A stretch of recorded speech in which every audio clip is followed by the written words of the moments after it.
Developed and published by ROI Games, originally for mobile phones in 2015, was that of The School, White Day, or known in the United States of America as White Day, a labyrinth-named school. Taking place in 2001 in South Korea, the player assumed control of Hui-Min, a newly transferred student to the Yeondu High School. As his school term is uneventful and he is assimilating well into the new experience at Yeondu, as in his class is one of the most beautiful girls at Yeondu, Han Soo-young.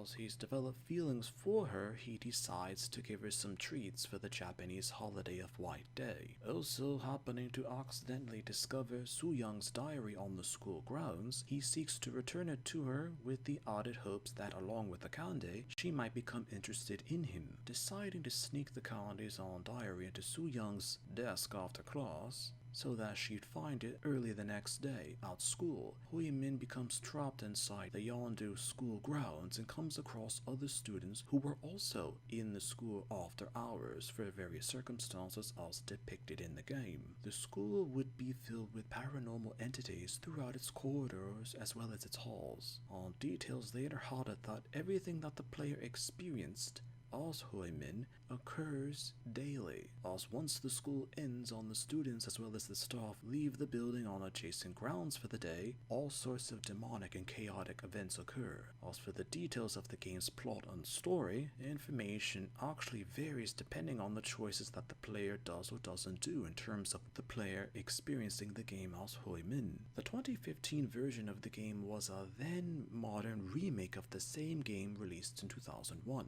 The main character of Hui-Min was considered different due to the fact that if or any lines of dialogue were spoken from the character at all through the course of the game was intentional to immerse the player in the experience of playing as Hui-Min even more. Hui-Min also had little ways to defend himself from whatever he came across in the school, which added to the sense of horror and survival. The player would also need to replay the game multiple times to find out the true details of the various scenarios or situations with the characters, as a single playthrough isn't enough to learn all of the details for the story. When it was released, it was considered to be that of an average horror-based video game, but in the years since, it's been reappraised as an underrated game of its generation for the horror or survival genres. Sometimes a character could be forgotten because the premise for the game was based on Northeastern Asian horror, and it was only appreciated or even fully understood years or decades later.